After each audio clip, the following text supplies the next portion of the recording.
rafiki wa Maria, lakini wewe sio rafiki mzuri, sababu unapanga kuipoteza furaha ya Maria. Kuna biashara ameifanya haikuwa halali, hivi sasa amehukumiwa kinyongo.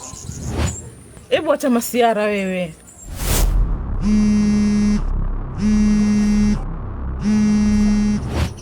Katika maisha haya jaribu kuijenga furaha ya mwenzako kuliko kuipoteza.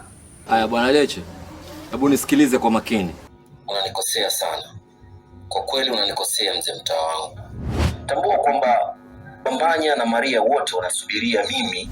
Ninachotaka ni unipe siku, tarehe na muda mwafaka ambao nitakuja nao kina Maria na Bambanya, ili tuweze kumaliza hili jambo once and for all. Sasa chukulia ni wewe umesikia habari za kwamba bako amehukumiwa kifo. Unaumia. Hivi unahisi Maria akizipata hizo habari anasikiaje?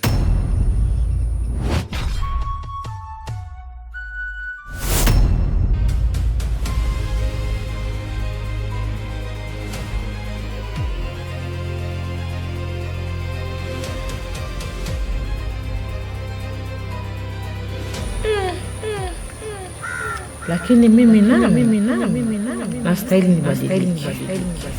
Nijue mzee wa mtaa ni wewe ama ni yeye? Hebu subiri. Maisha yako yako hatarini kivipi? Hebu nieleweshe.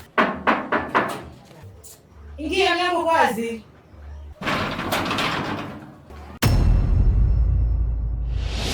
Ule kijana alikuwa yosoma zile stakabadhi ulizonionyesha.